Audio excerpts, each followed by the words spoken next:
Welcome, everybody, to this week's episode of Topic Thunder. Here from the Top 10 Show, I'm John Roca. I am Matt Nost. This is a show where our patrons over patreon.com/the top 10 with the number 10, they can send in questions or topics. We talk about whatever comes up, and it's your turn to start this time.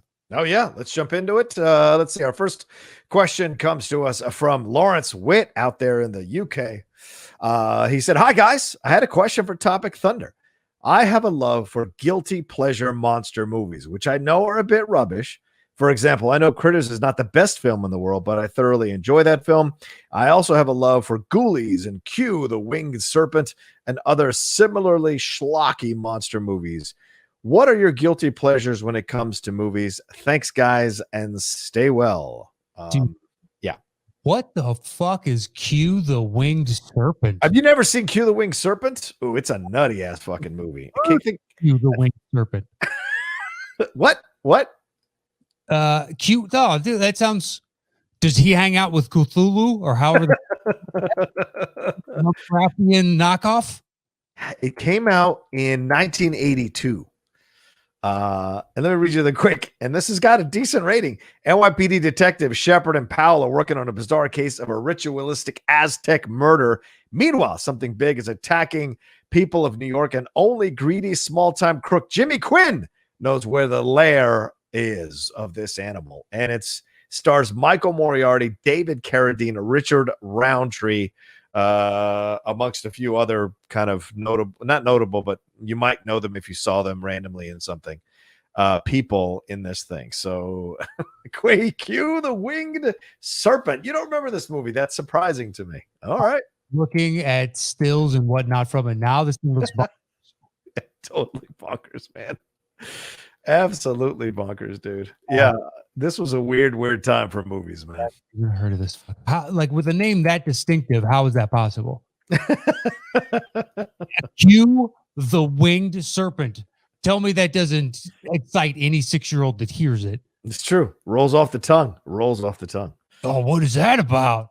It's a winged. Oh my God. I mean, I love Killer Clowns from Outer Space. Right. Of course. Love that movie. Right. It's so terrible. It's fantastic. And then there's like you said, Critters, Ghoulies. What's the one with the dude? Wow, have you ever seen Velocipaster?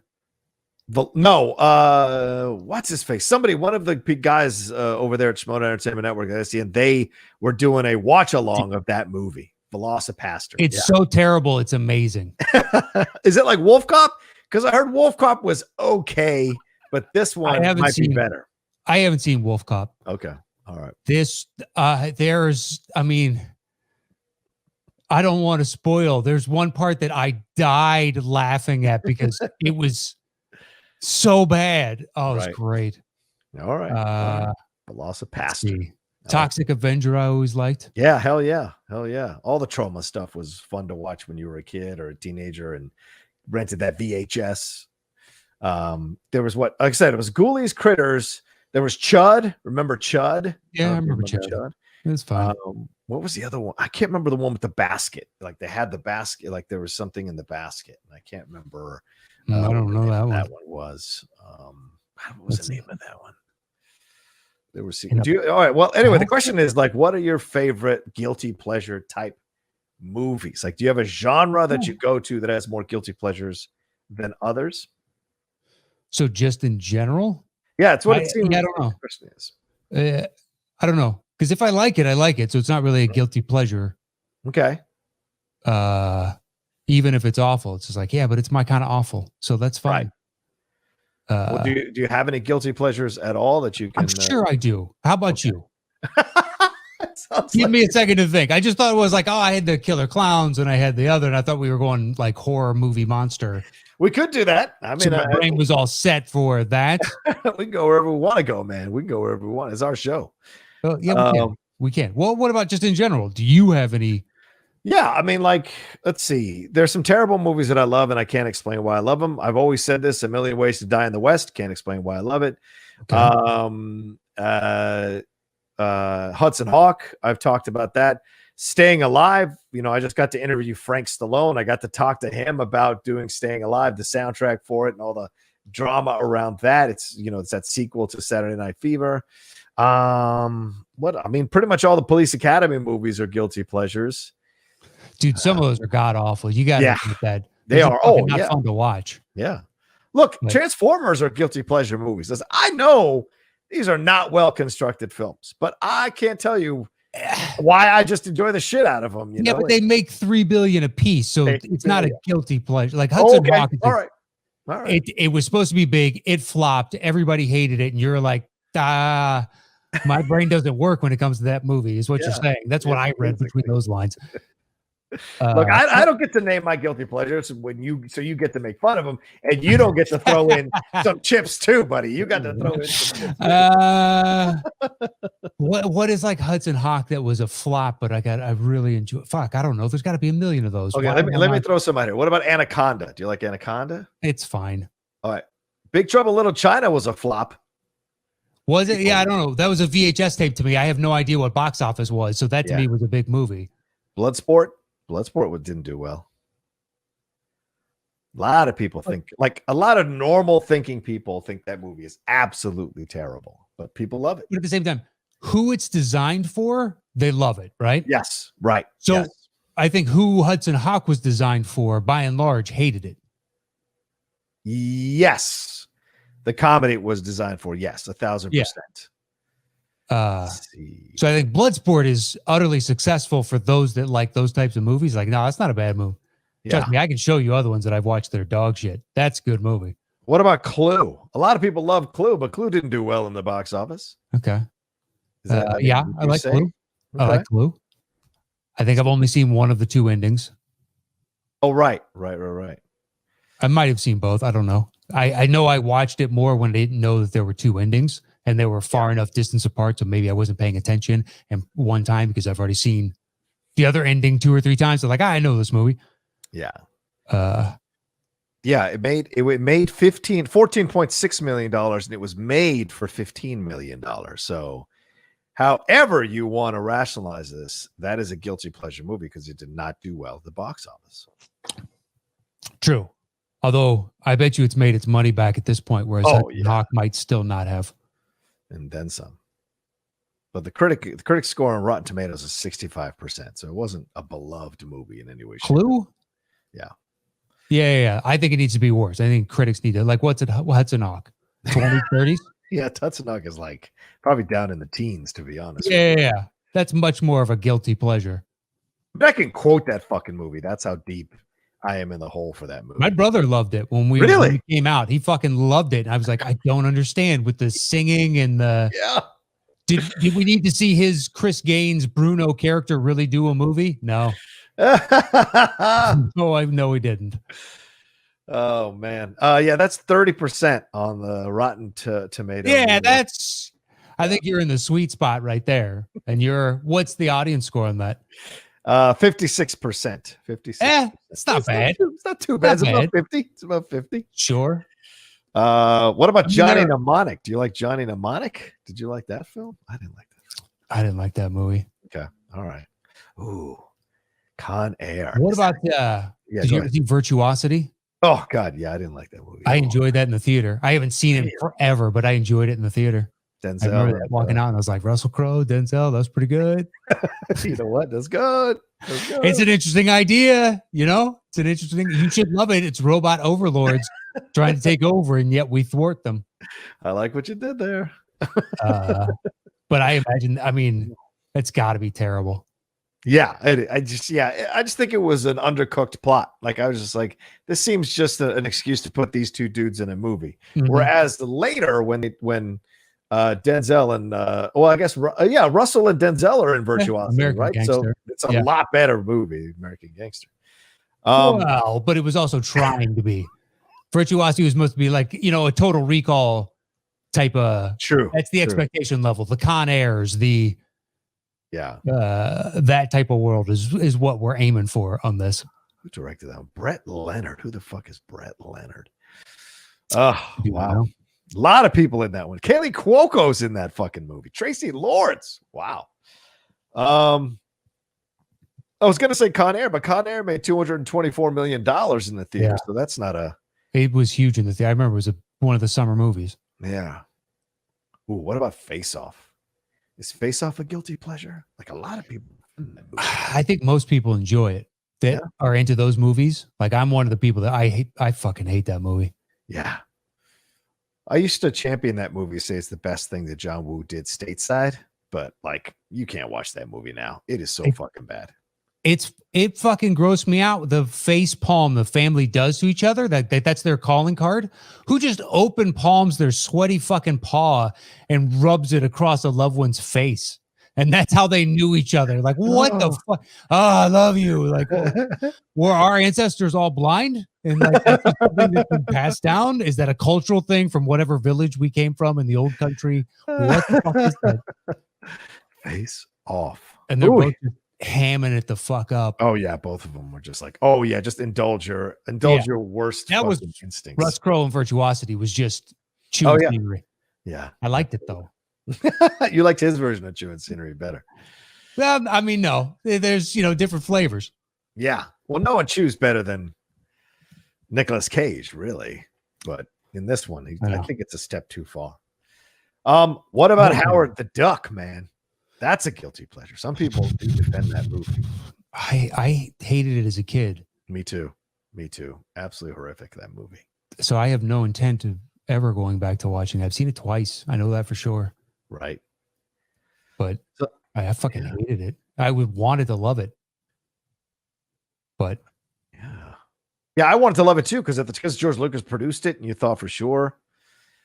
But no, it was terrible. And it's so funny nowadays, Matt. I know you probably don't read a lot of the news sites and the entertainment news sites or whatever, and maybe you do. I don't know, but like, it's so frustrating to keep seeing so many of these sites that are desperate for clicks and they're revisiting these movies that are universally accepted as terrible and trying to defend them. Like, I know. Well, it's not as bad as you think, and you're just like, what? I know. Here's why you're wrong about, and you're like, yeah. So your idea to win me over in the argument is to call me a dunce from the start. Yeah, for not getting the brilliance of this movie. Yeah. Way to build bridges there. Apparently you built that with flaming logs. Come on over. Fuck you. Good luck. Get across. Yeah.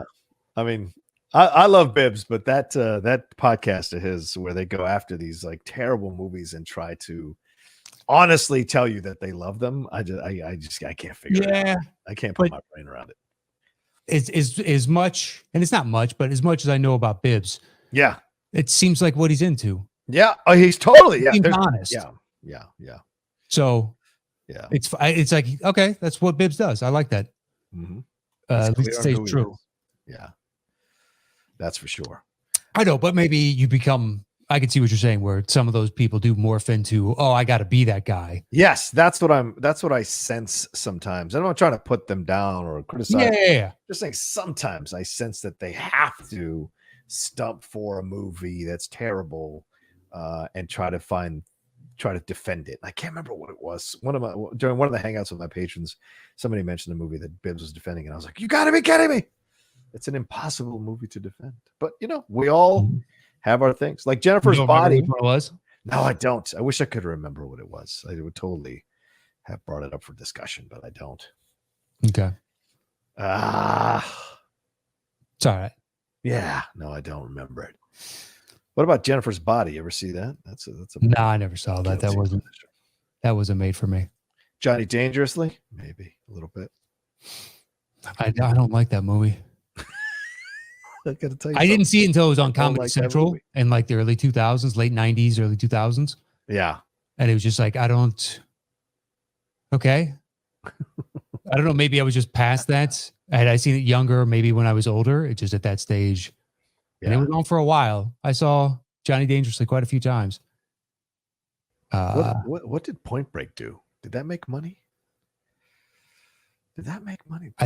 No way is that a guilty pleasure. Who doesn't love fucking Point Break? They've made a sequel of it. That's how good it is. Well, they made a remake. Yeah. Well, you knew what I fucking meant. Yeah. Son of a bitch. Oh, wow. Easy. Here's why you're wrong about that last sentence, John. What about No Holds Barred, man? Did you ever the Hulk Oh, Hogan? I one? love that movie as a kid. And I haven't seen it since I was a kid. I will never go back to rewatch it. Nope. I want it to stay amazing, and I know it was awful. I just know it was awful because I can visualize certain Super scenes, awful. especially with the Vince McMahon type of character. Yeah. It's cartoonish in my memory, like his over the topness, because he has to stack up with Zeus and Hulk Hogan. Oh, Hogan's kind of going for an Oscar. I almost want to do a rewatch of this movie. Maybe we'll throw it on Patreon, dude. I haven't seen this fucking movie in so long. That would be fun. Yeah, it was made for $8 million and it made $16 million, so it made double its budget. Can't argue that. Yeah, sure. I mean, I saw it. Yeah. It was parents dragging their kids to this movie. Yeah, the late great Tiny Lister was in this. Mhm. Yeah, absolutely. Wow. Yeah, interesting. David Paymer is in this. David Paymer is in this. That is hilarious. He's the villain, isn't he? I think so. Yeah. The Vince McMahon.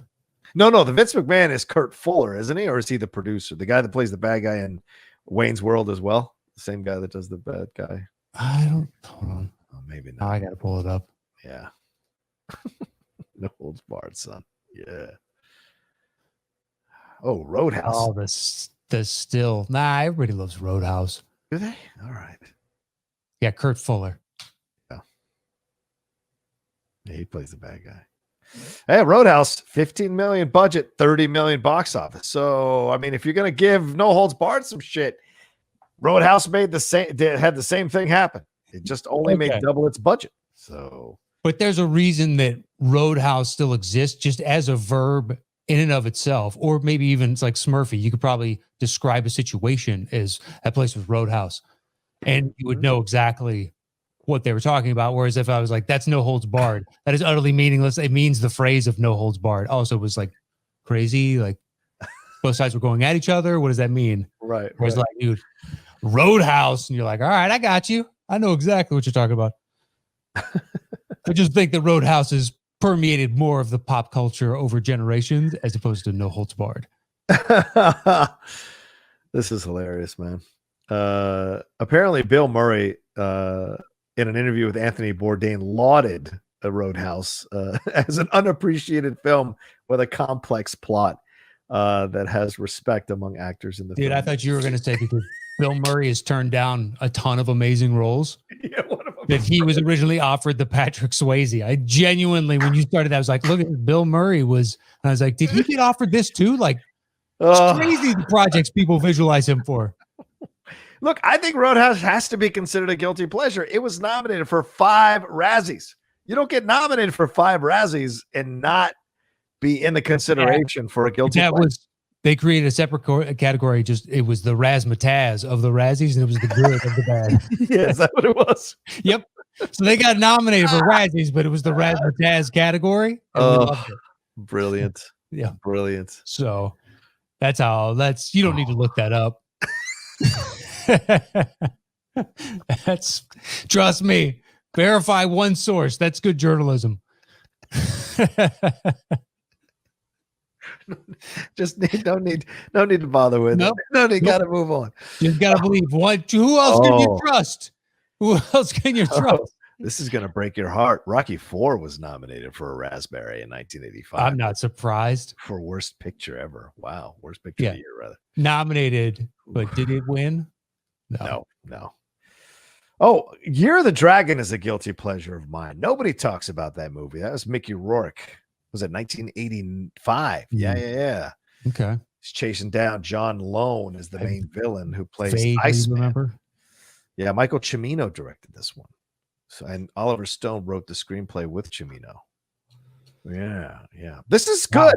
Wow. I like this movie. Nobody really talks about it, but I fucking loved this movie.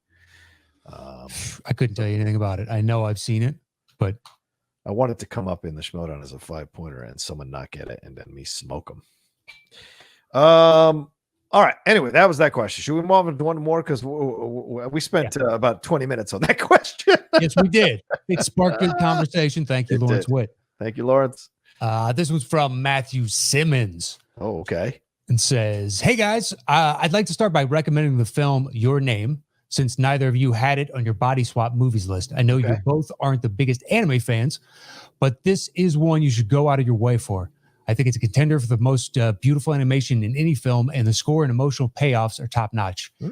Dan Merle can vouch for me since he did this on and all my movies. Springboarding off of that, what is the most beautiful animation you two have seen on screen? Other ones that come to mind are the works of Studio Ghibli, Kubo and the Two Strings, and the first shot of the City of the Dead in Coco as Miguel crosses the bridge. Thanks for the top tier content. As always, Matt Simmons. Good questions. Good question. Yeah. Um, Matt, I'll let you take this one. I mean, you're the animation guy. Sprang to mind.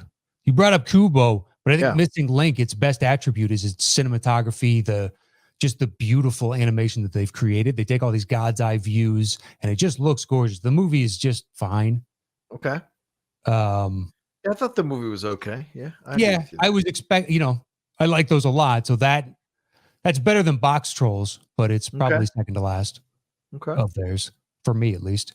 Yeah. But it is absolutely stunning to look at. Right. Okay. I think Fantastic Mr. Fox is fantastic animation. Like in its quaint simplicity, it is some of the most enjoyable animation I've ever watched.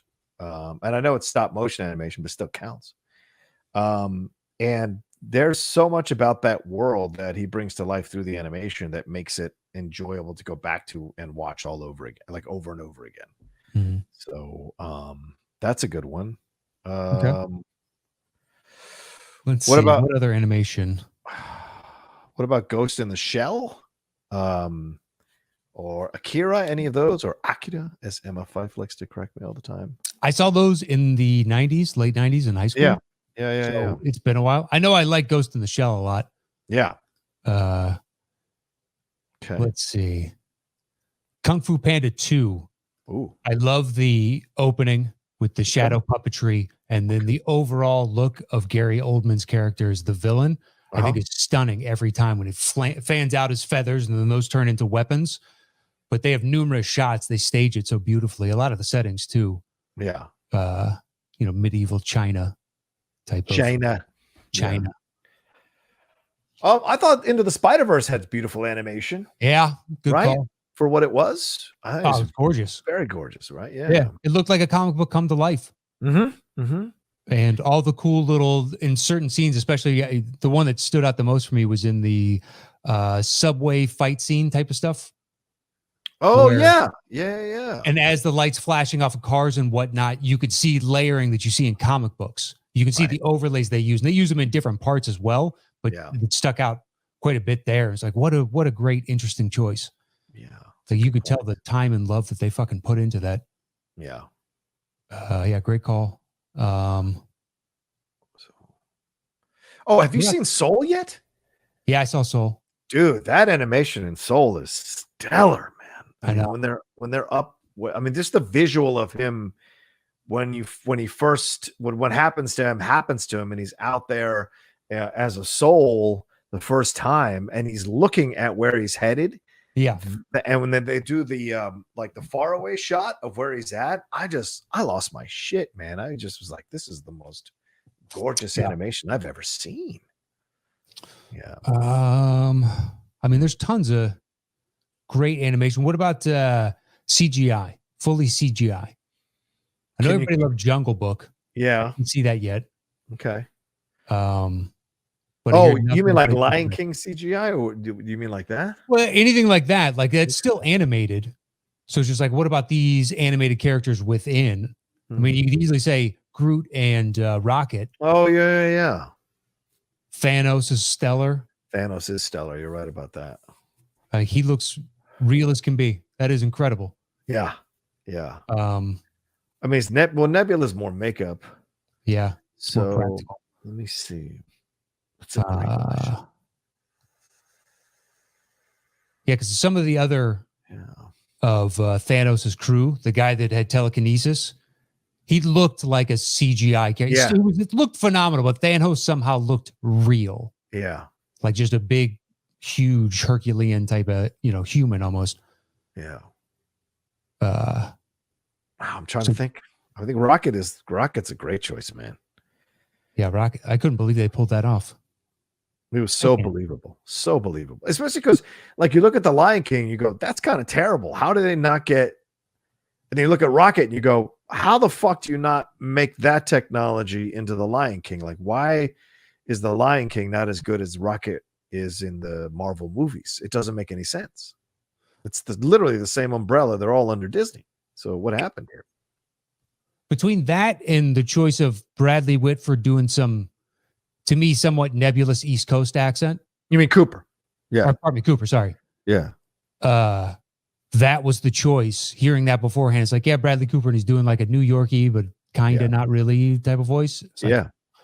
Man, Marvel's taking a huge swing here, and you see it, and you're like, I can't believe how many what seemingly weird and interesting choices worked so fantastically well. Yeah. 1,000% agree with you, man. I think the scene in Prince of Egypt, when they go through the Red Sea and you see the whales. The whales with the lightning crashing above and all of that. It's just super incredible, man. Yeah.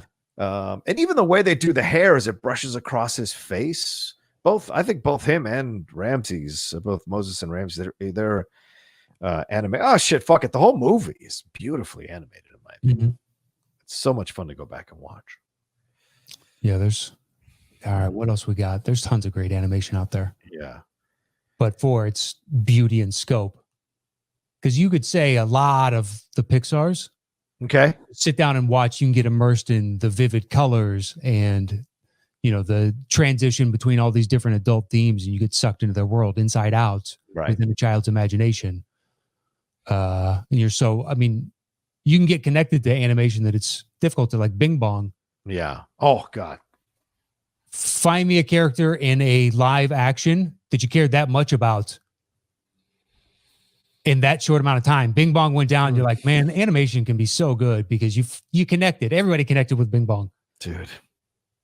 Devastation, man. Yeah. Devastation, dude. Gut punch. And you're like, These sons I loved in Soul the Picasso-like one-line drawings for the consciousness beings, whatever they are. Yeah, dude. Great point. Absolutely. Yeah, it was such an interesting choice. It's like, okay, just you're using an abstract art form to describe an abstract idea. It's nice tie-in. Yeah. Interesting. It's like, good for you. Yeah. Yeah.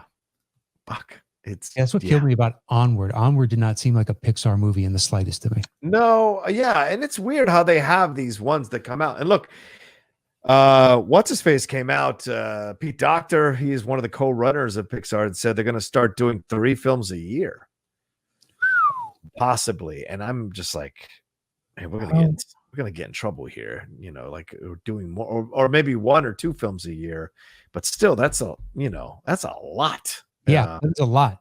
And this is all because they want to focus more on Disney Plus and the streaming service, so they want to have more and more content all the time. But like I think that's dangerous. It's a law of diminishing returns, man. Yeah, they're prestige animation. Yeah, create a Pixar light version.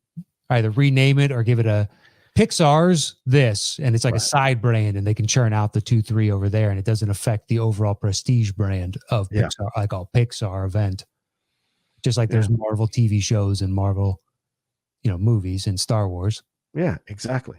Yeah, they can prove to be better. I just think it's dangerous. Dangerous, man. Because you're just gonna, I don't know. You're just gonna dilute the product. You can dilute the product, man. Let's close out here. I'll ask a question. Okay. But it's a spoiler-filled question about WandaVision. All right. So this is gonna close out. So if you just want to end here, go right ahead. I don't know how long we'll go. Thank you so much for listening. Yes. Have you seen more than the first 2?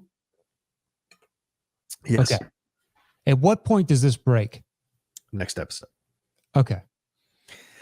Because they're asking a lot for casual fans to buy in over 2 episodes so far. Yeah. Well, if you're a casual fan, why are you watching this? I don't think this is for you if you're a casual Because we're all sitting at home. Yeah, that's fair. And you're not a casual fan, Matt. You've I seen know. all these films. Yeah. I know, but the little subtle nods of the Hydra on the watch and like, okay, that's Oh, yeah. you're giving crumbs. I know where this is going, but if the average person is just like they've seen 1 or 2 Marvel, Yeah. how is this helping you hook in? That was my only. It was like because Catherine's like, does this get better? And I'm like, trust. Let's extend them the trust of. Because she's processing the loss of vision, so it's going to be her journey through the season of what it's going to lead to. And we did a breakdown on Geek Buddies with Emma Fife, and we tore through it beat by beat, all the first 2 episodes. It was like an hour and a half of a review breaking down all the things they're connecting to, possibly, right? Who knows? They're the only people who knows. So, but we just kind of broke it all down and what we think it might be leading to, what it might be alluding to, and what have you. Okay. And don't forget that Doctor Strange is attached to this because Feige said that this is going to lead into Doctor Strange and the Multiverse of Madness. It's all the sense in the world. Exactly. So it's going to connect in some way. So I would say that. But in the 3rd episode is when it really starts to kind of spread its wings a little bit. That's all I'm going to say. It's like when. Because it doesn't bother me, but I'm also watching with her, so I want her to enjoy it. Yeah, of course. Because it's just a new TV show. Yeah. Still need to start. What is it, Lupin? Yeah, are you gonna? We've been going back and forth on that one because I'm like, do I really want to see a French show about a dude stealing? But this is the legendary stories, right? It's been around for a while. It really comes down to us. We'll turn on the TV and like start having our dinner. Yeah. And I don't want to have to read subtitles while I'm eating, type of thing. Yeah, exactly. Don't, because you're looking down, and if you can miss just the one sentence, and that was kind of the key. Yeah. It has happened. Like that's just a bigger pain in the ass than it's worth. Yeah. So that's how we approach those Icelandic murder mystery shows or cop shows. That we go, okay, are we in the mood to start this? Because we can't do our normal thing. Because sometimes we'll watch a show and we'll both be on opposite couches, and she'll be on her phone, I'll be on my phone, and she's like playing her app, I'm doing my crossword puzzles, but we're watching the show and we're communicating with each other during the show. But when you're watching some show with subtitles, you can't fucking do that. You got to be focused on what's happening. Like we watched Young Wallander, and that was like you couldn't take your eyes off that because you had to watch all the exchanges in Swedish, which was good. I liked it. It wasn't great, but I liked it. That's the thing. I want it to be better than just good. If I'm the best, it's adding. It's great because when you buy in, it makes it all the more immersive. You feel like you're part of the story on some level. Yeah. But if it's just good, it's just like, man, this is a lot. All right, let's go. Yeah. We finished Atlanta the other day. That's fucking stellar. Yeah, we're gonna start that. Oh. Just you wait, man. There's an episode in that 2nd season is like fucking insane. But yeah, I don't know if there's anything else. Oh yeah, we finished the Night Stalker 4 episode. We watched that was good. It wasn't great, but it was good. And then we'll see. I mean, Lupin, we've been kicking it around. So I'm curious to hear what you think if you guys start it. I'll let you know. We've been for 2 weeks now or a week now going. Lupin? Maybe not tonight. Maybe I'm tired. I haven't slept well. Maybe not tonight. Yeah.